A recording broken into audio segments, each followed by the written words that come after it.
This bill be now read a second time, and I give the call to the member for McKellar. Madam Deputy Speaker, can I firstly recognise the contributions of the member for Lyons and Burt to this debate. I particularly like the revelation that the member for Lyons' brother lives in my electorate. I have been looking for that Labor voter, and I now know where to find him. I'd also like to recognise the member for Herbert and his sacrifice and contribution to our nation, and the member for Cowper, who, while he did not serve in the military, served as an undercover police officer. I highly recommend his first speech to the House. I've heard many a wife say he's just not the man I first started dating. In the case of the member for Cowper, he had an earring and a mullet, but he's got an excuse. He was undercover.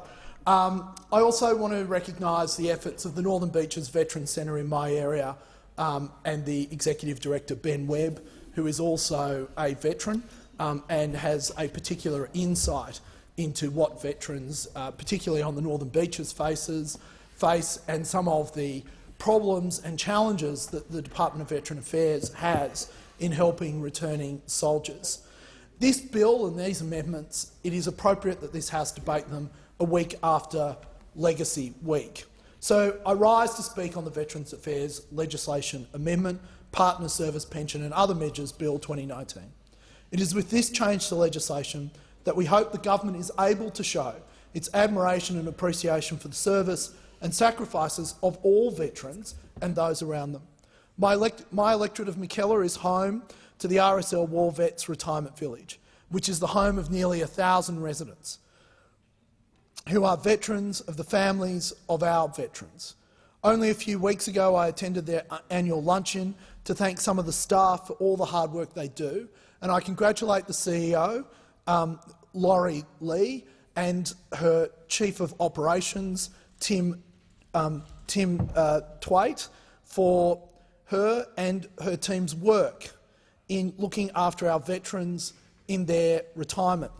For too long, partners of veterans have not been duly recognised for their relationships with our veterans, and these significant members of our nationwide community and their former partners have faced gross inequality when receiving the partner service pension compared to veterans that have remained married to their partners or have become widowed. This bill will significantly improve the equity of all partners of veterans, be them married or not, through the payment of the partner service pension to eligible partners, former partners, widows and widowers.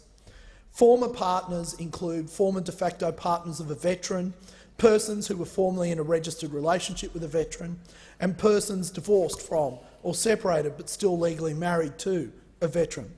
The sacrifice made by any man or woman married to a veteran cannot be underappreciated. While they may not have been on the front line of battle, they were absolutely on the front line when the veterans returned home. After all, when governments of the past failed to care for the veterans of some wars, it was the partners who picked up the slack.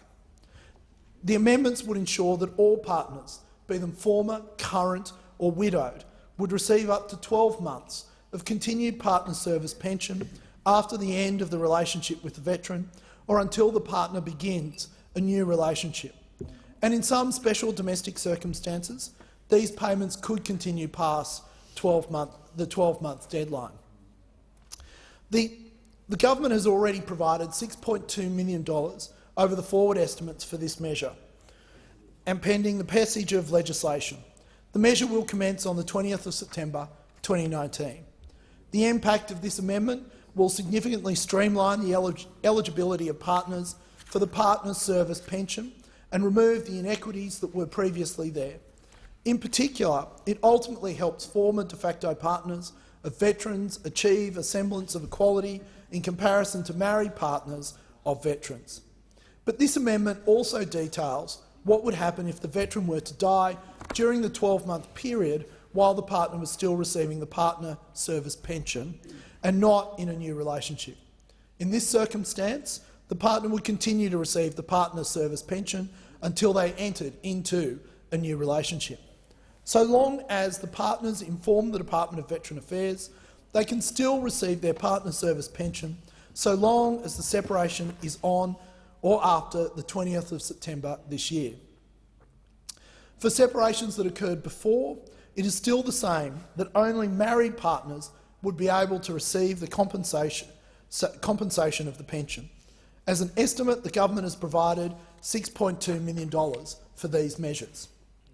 In the case of the special domestic circumstances, there are 3 criteria that must be met to be considered eligible for the continued pension. The Department, of course, wants to respect the partner's wishes and keep it as confidential and compassionate as possible.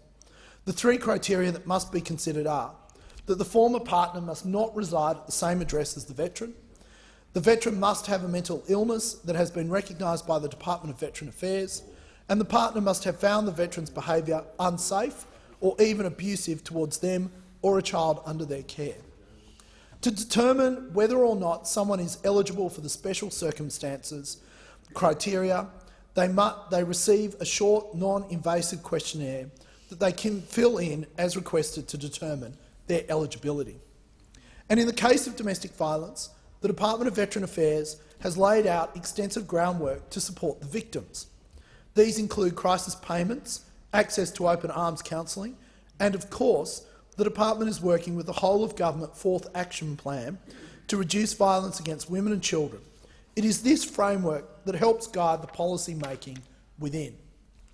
Not only does this bill rectify the inequality that was a part of the partner's service pension, but it also looks into a change that stems from the review of the Veterans Entitlements Act 1986 by the Department of Defence. It wants to extend the service on submarine special operations between the 1st of January 1993 and 12 May 1997 and to class it as an operational and qualifying service. The submarine special operations are highly classified and sensitive. The nature of these operations are not publicly disclosed. Yet the review would allow for the participants in those operations to have greater access to treatment benefits, compensation and income support. It would even allow for the veterans of the submarine special operations to gain access to service pension at the age of 60 and gold card when they turn 70. Yet due to the change in classification for the activities that were performed as part of these operations, the rest of the period, meaning the 13th of May 1997 to the 30th of June 2006, is classified as non-warlike instead of an operational and qualifying service. Those submariners who performed in the non-warlike period will also receive benefits, just different ones to those classified within the operational and qualifying service. And lastly, this legislation hopes to amend the definition of widows and widowers of veterans. Following the change with the Marriage Amendment Act 2017, the definition of a widow and widower of a veteran would be amended through the removal of gendered references of a former partner. Although not having previously impacted the widows and widowers of our nation, since any issues should have been amended by the 2017 Marriage Amendment Act, it will be a technical amendment that would align the existing definitions with those in Australian marriage law, and thus modernise our legislative definitions. If possible, and where appropriate, the government should routinely make technical legislative amendments in similar situations and thus keep our legislative law and its definitions up to date. And as such, the amendments would align the Veterans Entitlement Act 1986 and the Defence Services Homes Act 1918 with the Australian marriage law, making it overall a lot more cohesive. Madam Deputy Speaker, in Australian politics we see great bipartisanship on a number of issues, but none more fitting than Veterans Affairs. Compared to the United States, where veterans and veteran-related policies are often highly politicised, it is great to see members on both sides speak in support of this bill. We should not equivocate when it comes to supporting our veterans and their families. They have made great sacrifices for their country. The onus is now on us to support them. I commend this bill to the House.